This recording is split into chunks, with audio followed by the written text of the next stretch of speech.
this family for almost 20 years. I know them quite well.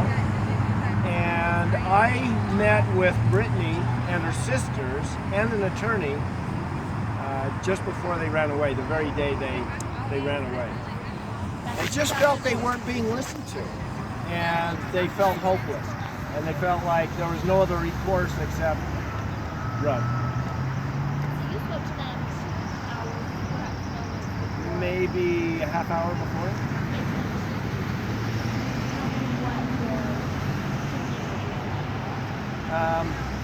They were desperate. They wanted to be heard. They didn't want to go back to their dad.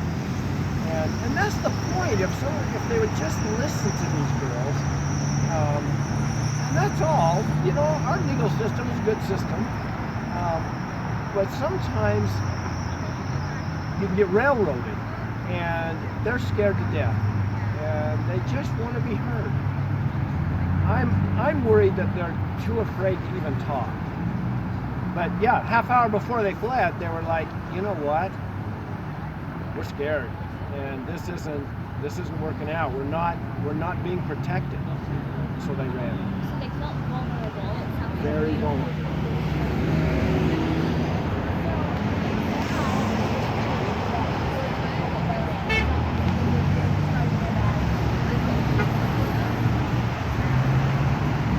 Slate Canyon is where they're at, is what I'm told. And Slate Canyon is an awesome place. It's so well run. But I work with a lot of juvenile delinquents. I mean, really the toughest of the tough. And it really is jail. For example, if someone visits, they get strip searched every time someone visits to make sure that they're not harboring drugs or whatever. And that's just not the kind of environment for two terrified little girls.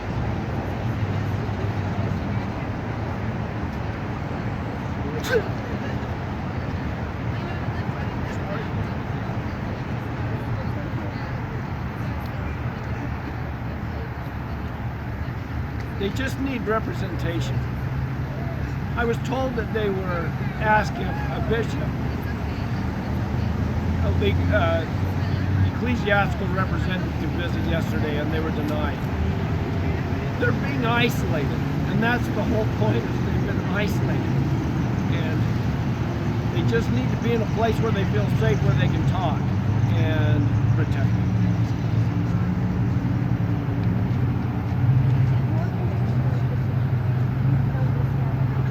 They're pretty close.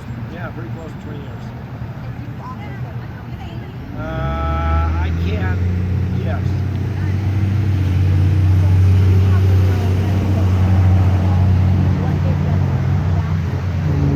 Yes, I know the backstory. I know the story very well.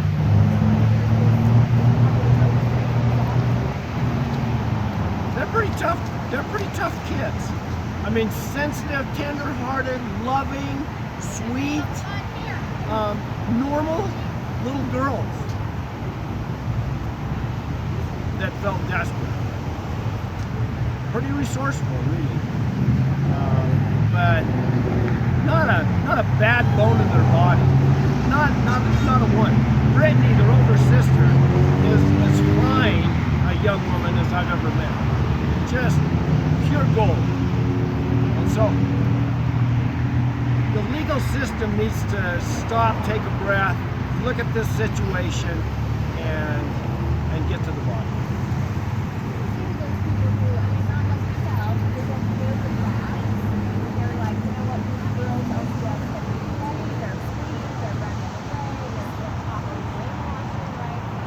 Right. In a lot of situations, that's the way it is. But every situation is different. This case is different than that. These are bright kids, not manipulative. You know, pure-hearted.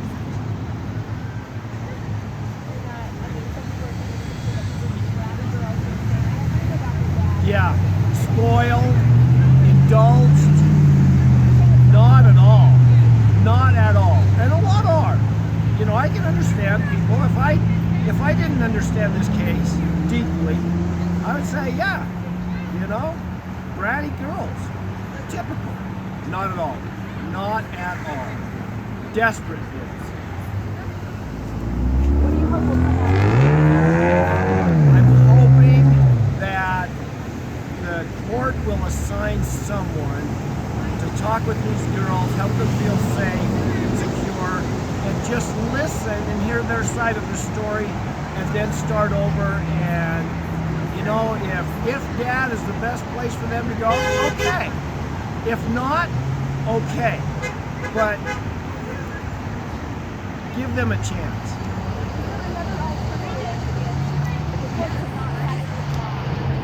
Right. And he's not appropriate?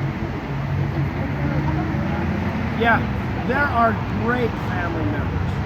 You know, Brittany's young, but not real young. She'd be awesome. I mean, I would send my kids to her. But she would be good. There are a lot of good family members that could take them. Lots of support.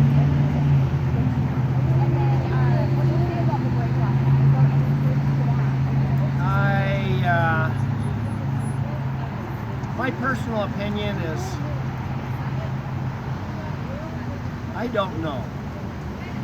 You know, it's hard not to influence. You know, we all have opinions, and do we share those opinions? We can share them overtly and covertly. I don't think their mother has actively tried to brainwash them. I really don't. I have never seen that. 20 years, almost 20 years, I've never seen it. Does she have opinions? Yes, she has very strong opinions. Is she a mother bear? Is she trying to protect these kids? Yes. But I don't think there has been active parental alienation or coaching. What she do, because she was filed wasn't legal for involvement. I'm not a legal authority. Probably illegal. Would I have done it? Would you have done it? You know? I think she did what she thought she had to do for the safety and welfare of her children. I just hope that the judge allows people to stop, take a breath, and listen to these girls and get to the bottom of this. I know the judges. I have never met greater people than our juvenile court justices and the judges of this county. Great judgment. And so I'm thinking it's going to work out. Randy, anything else that you can think of that I missed? Yeah, if you don't mind, Randy. You know, the stigma around people, the courts do very hard to do that. It is. We're there, but that happens. They feel like they got it wrong. I don't know. The reason I say I don't know is I don't have all the information. Now, I've done test evaluations. I've done a lot of test evaluations in the past. It's a hard job. You know, we get what information we get, and then we try to make our best judgment decision. Are mistakes made? Of course they're made. Do we get all the information that we need? No, not always. I think, you know, they probably did the best they could do, and at the time, they made a decision. I'm not saying it was wrong, but with what limited information they had, they made their decision.